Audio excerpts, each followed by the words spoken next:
So ఇదంతా తెలియకనే ఈ ట్రాప్లో పడిపోయి ఇవన్నీ చేస్తున్నారంటే అన్నీ తెలిసే చేస్తున్నారంటారా?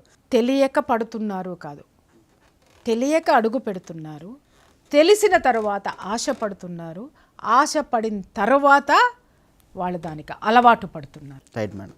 ఇక ఫైనల్గా ఇలాంటి యూట్యూబర్స్ ఇదే కోవలో ఇదే దారిలో వెళ్తున్న వాళ్ళు మరికొంతమంది ఉన్నారని కొన్ని ఆరోపణలు ఉన్నాయి.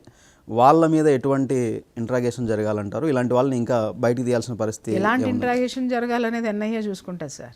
దేశ భద్రత చూసుకుంటుంది, భద్రతా శాఖ చూసుకుంటుంది. మనం చూడాల్సిన అవసరం లేదు. జనంలో మార్పు రావాలి.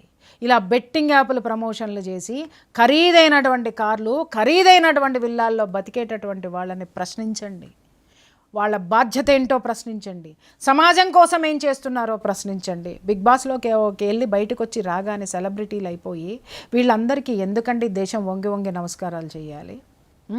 ఏ గుడికి వెళ్ళండి వీళ్ళకి వివిఐపి ట్రీట్మెంట్లు ఏం పీకినారని ఇవ్వాలండి?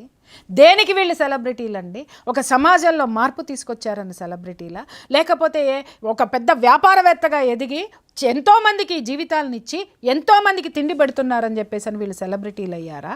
అలాగే ఒక మంచి అడ్మినిస్ట్రేటర్గా ఉండి దేశానికి సంబంధించినటువంటి అడ్మినిస్ట్రేషన్ ఇవి చేశాడు అని చెప్పేసి అని ఒక గొప్ప బ్యూరోక్రాట్ అని వీళ్ళు సెలబ్రిటీ అయ్యారా? ఆయన ఎవడో ఉన్నారు చూడండి, చిన్నప్పటి నుంచి మొక్క నాటుతూ నాటుతూ నాటుతూ అడవులే పెంచాడు ఆయన.